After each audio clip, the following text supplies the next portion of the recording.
estudante de América Latina na USP, militante de direitos humanos, LGBTQIA+, tudo. Obrigada, viu, Julian, por estar aqui com a gente. Obrigado, Julian. Bom dia. Bom dia, Ana, bom dia, Henrique, bom dia aos nossos telespectadores, como se dizia em antanho. Um abraço especial para o nosso querido Rovai, que deve estar curtindo uma praia merecidamente, imagino eu, né? E é um prazer estar aqui com vocês, estou à disposição aqui para a gente começar esse ano bem, né? Com mais esperança, que é o que ele estava precisando um pouquinho, né? Correto, Julian. A gente começa com a primeira pergunta, aliás, que eu vou te fazer, vai justamente nesse sentido. Nós vamos tratar aqui de alguns temas de forma mais pormenorizada, mas a primeira pergunta ela é bem ampla e bem aberta, é direta, né? Virou o ano, trocou o governo, né? Então, assim, para aquele sujeito que está se afogando, né? Ele está dentro da água afogado, não adianta você fazer pergunta para ele sobre o que ele espera da vida para dali a um tempo. Ele só quer respirar. Ele primeiro quer sair de dentro da água, depois ele pensa no que ele vai fazer da vida. A gente estava ali soterrado. Você é um representante de um setor da sociedade que era um dos mais atacados pela política do governo Jair Bolsonaro, né? Que é o segmento do LGBTQIA+. Eu queria saber de ti o seguinte, acabou, virou ali, Lula subiu a rampa, a gente viu aquela imagem da entrega da faixa. Não fala que eu começo a chorar. Eu também, todo mundo, geral já se emociona. Juliana, como é que foi isso aí? O que você espera nesse primeiro momento? Como tem sido esses primeiros dias com uma liderança desse segmento? Como tem sido a coisa com o fim, pelo menos, por hora, desse pesadelo? Então, bom dia a todos novamente. Vocês sabem que uma das coisas que eu fiquei pensando esses dias foi há 4 anos atrás, né? Quando saiu o resultado das eleições. Eu não sei se vocês se recordam, naquela oportunidade, muitos de nós, principalmente nós LGBT, e negros, né? E mulheres, enfim, indígenas, quilombolas, os pesáveis em arrobas, né? Nós fomos apoderados por um sentimento profundamente desolador. Muita gente saiu do país, né? Que pôde, muita gente assim, né? Os que tinham condições, né? Muita gente ficou deprimida, né? Eu, como militante também de direitos humanos, depois queria chamar a atenção para vocês da dimensão da saúde mental, que eu acho que é uma dimensão que nós temos que discutir muito, sabe? A nossa saúde mental da população LGBTI, por exemplo, foi muito afetada, né? Eu me lembro, gente, assim que o Bolsonaro se elegeu, eu fui ao metrô, a gente mora aqui em São Paulo, né? E aí tinha uma turba, né, cantando alguma coisa como Bolsonaro vai matar viado, sabe? Então foi um clima, assim, quase de pânico, né? Depois a gente viu que apesar de tudo, as coisas não eram tão... Até o nosso neofascismo, ele tem características um pouco diferentes, né? Apesar da violência ter recrudescido, etc., foi mais um clima de intimidação geral, né? Mais um mal-estar geral do que efetivamente um aumento da violência letal, por exemplo, né? Embora o Moro tenha dito que ele tem a ver com isso, mas não é verdade, mas quem acompanha as estatísticas de letalidade policial menos, mas sobretudo de homicídios, elas vêm decaindo, né, ao longo dos últimos anos. Os estudiosos não têm ainda um consenso sobre as causas. Mas por que eu estou dizendo isso? Porque a sensação é que a gente começou a respirar, sabe? Quando você tira um pouquinho assim o pescoço de dentro d'água, essa é um pouco a nossa sensação. E nós estamos muito felizes, assim. A comunidade LGBTI votou em peso no Lula, né? Vocês sabem que o Lula foi, na última cerimônia, antes do segundo mandato, do final do segundo mandato, nós estávamos lá no Planalto, o Lula fez um encontro com os movimentos sociais, né? E aí o Tony Reis, ativista, né, um dos nossos mais proeminentes militantes LGBT, ele chamou o Lula de Papai Noel dos gays. E aí o Lula ficou todo pimpão, né? Mas o fato é que a comunidade LGBTI tem uma ligação muito forte com o Lula, assim como todo o movimento de direitos humanos, né? Foi o Lula que criou, em 2004, o Ministério de Direitos Humanos. O primeiro-ministro foi o hoje assessor da pasta, volta a pasta, o do querido Nilmário Miranda, né? Então, nós tivemos Nilmário Miranda, Maria do Rosário, Ideli Salvati, Rogério Sotilho. Nós tivemos uma série de ministros e ministras dos direitos humanos né? Fora os ministros e ministras da igualdade racial, das mulheres, agora temos uma ministra dos povos originários, né? Que é um avanço importante. Então, eu diria para vocês que o clima é muito bom. Nós estamos muito otimistas, moderadamente otimistas, vamos dizer assim. A Aninha acho que caiu aí, mas estamos aqui. Vocês me ouvem? Não, eu estou ouvindo perfeitamente, acho que foi algum problema com a conexão da Ana, sim. E, Juliana, agora, uma vez aí saído da água e respirado fundo, eu queria que você falasse como foi que vocês receberam, você particularmente, a indicação do nome do Silvio Almeida para o Ministério dos Direitos Humanos e aquele discurso dele fabuloso na hora de assumir o cargo. Olha, bom, eu acompanhava, né? Muitos de nós já acompanhávamos uma trajetória do Silvio Almeida. Ele tinha um canal no YouTube, para quem quiser se aprofundar, né, do pensamento dele.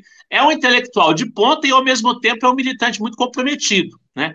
Então, a indicação dele e da Simila Rá para a coordenação de LGBTI, que é uma pessoa experiente, trabalhou conosco aqui na Prefeitura Municipal de São Paulo, trabalhou na coordenação LGBT do governo Rui Costa, do governo Rui Costa, na Bahia.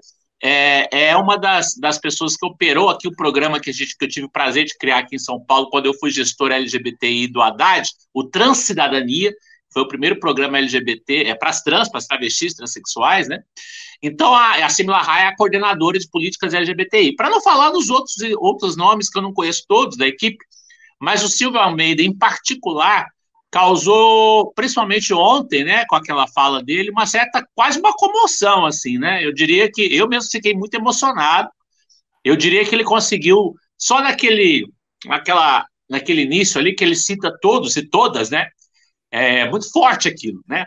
Vocês sabem que tem uma teórica, uma filósofa, Nancy Fraser, que eu particularmente gosto muito. Ela é uma das minhas linhas que eu trabalho aí nas pesquisas. Ela trabalha a ideia de políticas de reconhecimento e redistribuição. O que são políticas de redistribuição? São as políticas clássicas, né, da social-democracia, do welfare state, da distribuição de renda, mas o que são políticas de reconhecimento? São valorizar aqueles setores historicamente discriminados, né? Então, quando o Sérgio Almeida abre o discurso dele e fala, vocês importam, e vai citando todos os segmentos, aquilo ali tem uma força que as pessoas talvez não compreendam, né? Porque é como se a gente dissesse, nossa, voltei a existir, gente, eu estou aqui, né? Aí eu vou falando, eu vou ficando emocionado.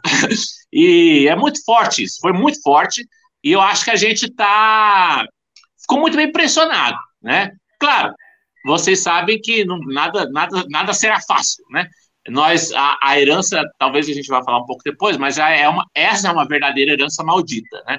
Mas me parece que o caminho é muito bom, é muito forte, e é uma comoção. Acho que nós temos que aproveitar essa comoção para fazer o que deve ser feito, inclusive do ponto de vista programático, porque a Damares, ela destruiu tudo, né?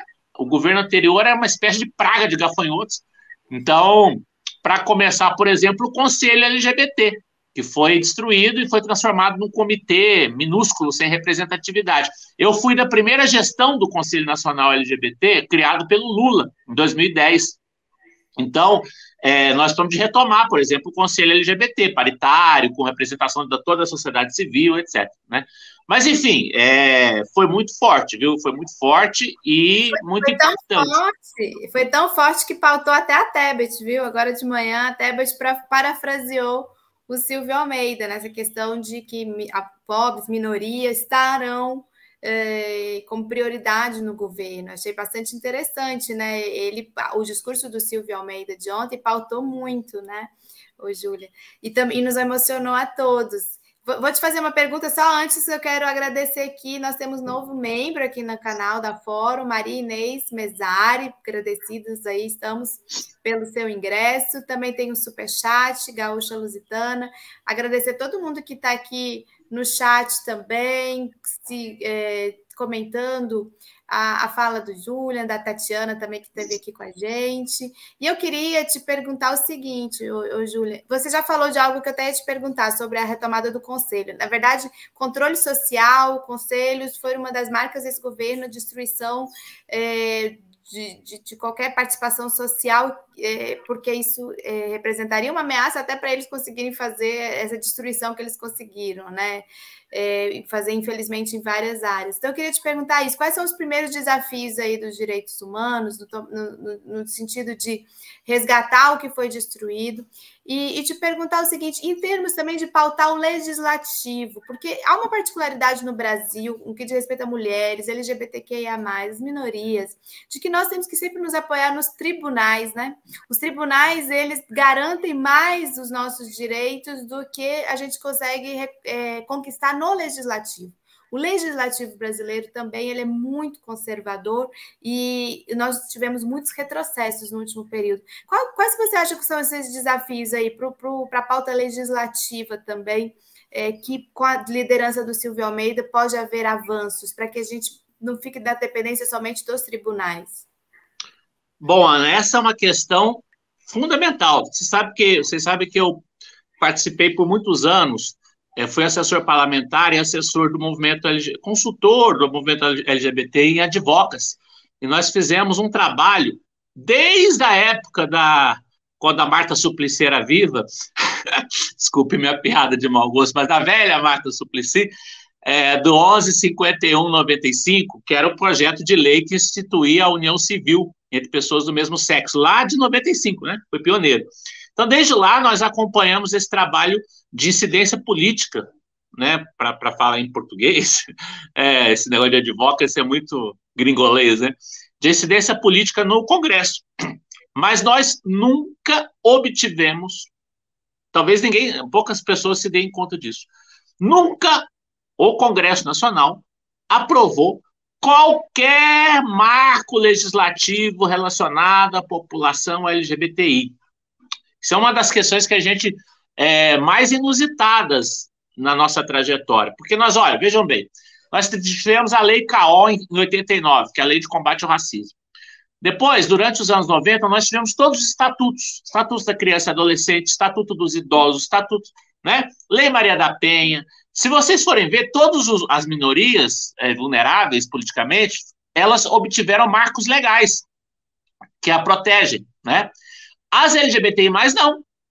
Se não fosse o Supremo Tribunal Federal, em 2011, na canetada, por unanimidade, reconhecer a união estável e depois convertida numa outra canetada ainda, que não foi nem pelo Supremo, porque o Supremo reconheceu a união estável. Quem reconheceu o casamento foi depois o CNJ, numa canetada, né, estendeu a conversão da união estável em casamento. Né? Então, aí nós obtivemos os direitos civis plenos.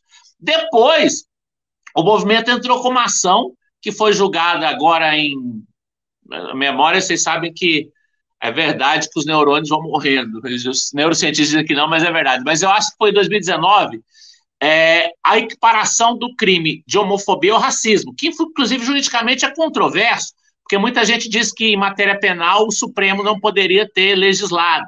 Mas, como o Congresso quedou-se inerte por esse tempo todo, o Supremo, por analogia, os juristas nem gostam de falar que é por analogia, que é um conceito mais sofisticado, mas para a gente entender, ele equiparou a lei de racismo, a 77.1689, a lei CAO, com a homofobia. Então, para efeitos práticos, a homofobia, a transfobia, a lesbofobia, ou seja, para evitar essas letrinhas, aliás, eu não uso o termo LGBTI-fobia, LGBTI-fobia, porque eu acho que é demais a partir de uma sigla você meter um sufixo.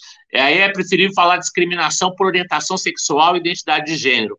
Aí isso abarca todo, pode até, porque o movimento LGBT, a cada tempo, ele se renova em novas identidades. Daqui a pouco não tem o alfabeto inteiro na sigla, né? Então, eu mesmo falo, eu uso LGBTI+, né? Essa questão do que é um pouco controversa no Brasil, porque não existe no Brasil uma identidade queer propriamente dita. Mas, independente dessa polêmica, o Congresso, então, reconhece, né? O Supremo Tribunal Federal, em 2011, reconheceu a união estável, virou casamento, e depois a própria criminalização da discriminação por orientação sexual e identidade de gênero. Então, isso, do ponto de vista, vamos dizer assim, do marco legal, as principais bandeiras legislativas do movimento, quer dizer, não legislativas, mas de proteção legal, elas foram conquistadas, né? Então, veja, nós queríamos lá atrás a união estável, o casamento, depois a criminalização da homofobia e da transfobia, né? E aí outras pequenas conquistas do ponto de vista do reconhecimento foram conseguidas por via judicial, né? Se bem que se a gente pensar um pouco em termos de Estados Unidos, há uma trajetória semelhante que agora, inclusive, se reverteu, né? A famosa decisão Roe versus Wade, de 72, que reconheceu o direito à interrupção da gravidez dos Estados Unidos, ela foi contestada agora num novo julgamento da Suprema Corte, né? É como eu digo, meus amigos advogados às vezes ficam bravos comigo, eu falei, gente, direito não existe, existe só política. Então é tudo correlação de forças, né? Então, no momento de retrocesso... o locus da política, né? Onde se faz a política. Ele é uma, digamos assim, é uma superestrutura formal que expressa a correlação de forças da sociedade, para ser menos tosco, digamos assim, né? Mas eu falo só para provocar mesmo meus amigos e amigas advogados. Mas, de qualquer forma, tudo é correlação de forças, né? Então, as conquistas LGBTI, por exemplo, podem sofrer um retrocesso, se houver um retrocesso na expressão da correlação de forças na sociedade. Portanto, orai e vigiai, sempre. Mas eu acho que eu me perdi, não sei se eu respondi a tua pergunta, eu acho que eu fiz uma digressão tão grande que agora eu me perdi.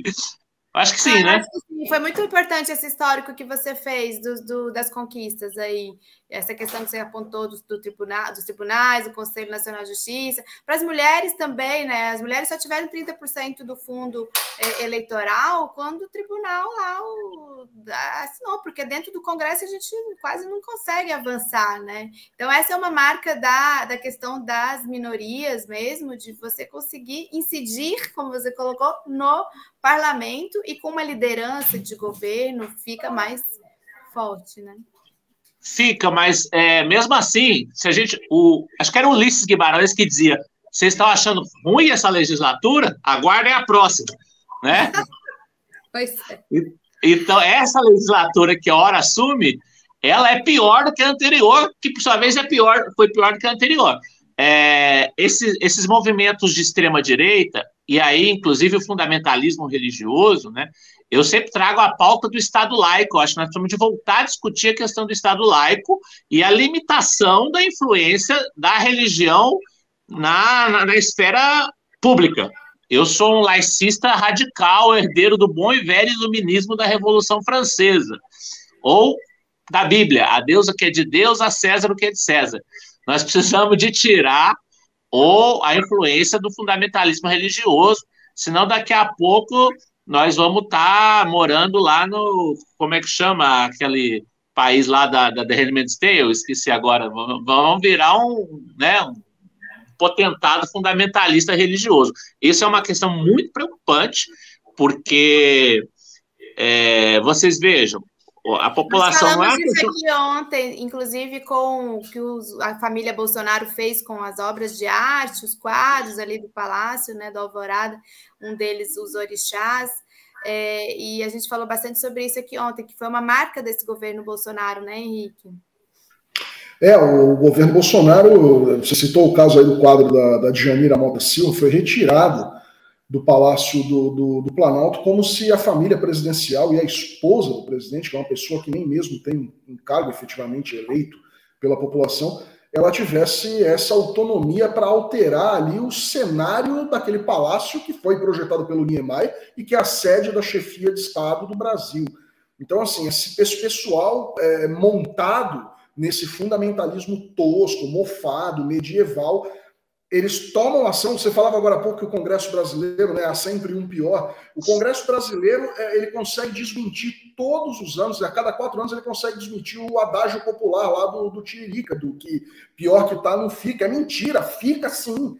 E tá sempre ficando cada vez pior, né? E eu acho que esse lance da retirada do quadro da Djanira retratou muito isso. É uma obra de arte, versa sobre cultura africana, ou seja, um pilar da própria construção da sociedade brasileira, que é essa diversidade étnica que existe, cultural, E os caras fazem isso sem nenhum constrangimento. Eles vão lá, arrancam um quadro e não foi só isso, né? A gente sabe que foi uma série de outras coisas. Agora, vai você tirar um crucifixo de uma sala de um tribunal, como tentaram arrancar do Supremo Tribunal Federal, aí foi uma confusão danada, porque tentaram tirar um crucifixo. Você sabe que, Henrique, Ana, você sabe que eu também participo de um movimento chamado pela laicidade, né?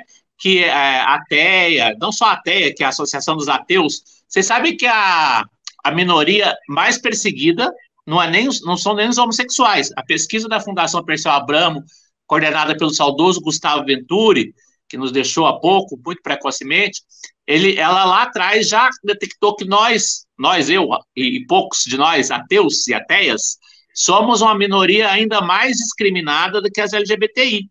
Né? Então, essa questão dos símbolos religiosos em repartições públicas, um dia nós vamos vencer isso, porque isso é um atentado explícito à laicidade estatal, assim como bíblias nas mesas das câmaras, assim como até alguns lugares começam sessões legislativas com oração ou jurando a Bíblia. Isso aí tem...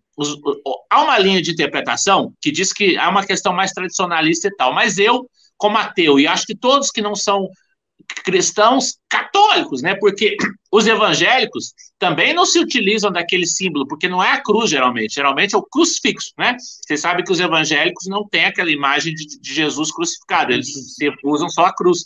Então, não é só um atentado contra quem não é cristão, é contra quem não é católico. É como se a gente entrasse no lugar e dissesse, aqui só os católicos são bem-vindos, né?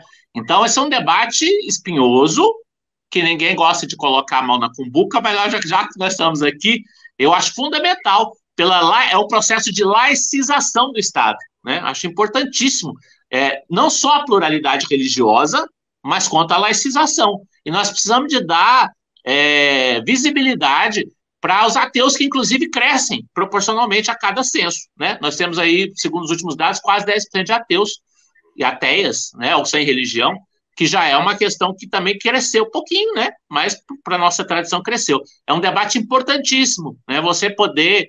Porque é um processo de laicização que vem desde a Revolução Francesa, né? E a gente tem sofrido retrocessos, né? Então, na verdade, é um combo, né? Isso que eu queria só, antes de terminar essa... Há uma articulação entre o neoliberalismo e o neofascismo e o obscurantismo. Então, é um obscurantismo cultural que ele se apoia nessa versão fundamentalista religiosa, mas não só. O Bolsonaro, ele conseguiu ser um católico evangélico, né? Porque vocês sabem que o Bolsonaro nunca foi evangélico, mas aí se batizou, aquela coisa toda. Então, ele fez uma costura entre o militarismo, o grande capital, o latifúndio, o fundamentalismo religioso. Então, esse processo, esse bolsonarismo que continuará aí, né? Eu tenho alertado as pessoas, não acabou. Nós só ganhamos uma eleição, temos que fazer muita luta político-ideológica nos próximos 4 anos, senão nós vamos voltar daqui a 4 anos. Não basta eleger como nós elegemos, nós temos que agora disputar corações e mentes, até porque tem uma parte dessa turma aí que desconectou da realidade. Eu tenho brincado com meus amigos, é uma das questões que eu quero estudar mais, aqui estou voltando ao velho Reich, a questão da psicologia de massas, né? Nós vamos estudar isso melhor. Aquela turma lá com o celular lá em cima, esse povo que está nos quartéis, eles se desconectaram. Há uma dissonância cognitiva de massas, que é um fenômeno que eu acho que nós vamos ter que estudar mais, discutir mais. Fica aí uma sugestão aí para vocês, de pauta aí para todos. Eu tenho me preocupado muito com isso. Não sei se vocês têm se impactado também com esse fenômeno. Aqui na Fórum a gente já fez algumas matérias abordando essa dissonância cognitiva generalizada, né, que se espalhou por tudo quanto é canto. E eu gostei muito desse retrato que você fez do Bolsonaro aí, costurando setores os mais reacionários possíveis. Eu brinco sempre, eu falo que o Bolsonaro ele tentou se transformar numa espécie de um Franco do Vale do Ribeira. Só que de uma forma muito tosca. Porque o Franco, né, era um general de exército e assim, tinha uma representatividade, inclusive, dentro da Igreja Católica muito forte, né? Acabou depois ali deixando até um legado artificial da família, um grau de nobreza dentro da monarquia da Espanha, mas o Bolsonaro tentou fazer isso de uma forma muito semelhante, muito tosca, com esse excesso de religiosidade, um militarismo absurdamente exacerbado e às vezes até enfadonho para quem é militar. né? Eu conheço militares que falam assim, gente, mas ele tá muito chato isso, tem que prestar continência até na hora de pegar lá a caneca do Todd lá na merenda, é um negócio que assim, é exagerado, é muito acentuado. E era o Franco, né? O Franco, ele tinha essa coisa tosca, esquisita, de sempre misturar o militarismo com o franquismo. Enfim, você estava falando também, Juliano, do Estado laico, do laicismo. Aqui eu moro há um tempo na Europa, eu estou em Portugal. Aqui em Portugal e na Espanha, que eu estou sempre aqui do lado, são dois países profundamente católicos, muito católicos, embora hoje já tenha uma fração significativa da população que não professa nenhuma religião. E são países homogêneos, né? Não temos uma mistura tão grande de religiões como ocorre aí no Brasil. E é incrível como os dois estados são infinitamente mais laicos do que o Brasil. É muito impressionante como as coisas aqui não se esbarram, né? A exceção da Espanha, alguma coisa que diz respeito à Casa Real, à monarquia, mas no governo civil em si, na chefia do governo, nada. Em Portugal há um laicismo absoluto e total quando a gente compara com o Brasil. Esse tema aí vai ter que voltar a ser pautado em algum momento, né? Porque é quase um escudo. A gente sempre disse que a laicidade era boa para as minorias, inclusive para os evangélicos, quando eram minoria, né? Porque a separação entre a igreja e o Estado, ela garante a liberdade religiosa plena, né? Só a laicidade pode garantir a liberdade religiosa plena, né? Eu acho que isso talvez seja uma forma da gente abordar esse debate, né? É bom para todo mundo. Um dia você pode ser minoria, daqui a pouco você pode virar minoria, então é melhor, né? Eu acho que esse debate aí é importante. E a separação radical da esfera civil da esfera religiosa, né? Eu costumo dizer que a religião é para dentro da sua casa, para dentro do seu templo, né? Não pode pautar a moral religiosa, mesmo que travestida, né, disfarçada de moral conservadora, na verdade, ela não pode pautar as decisões de um Estado laico e de uma população profundamente diversa, né?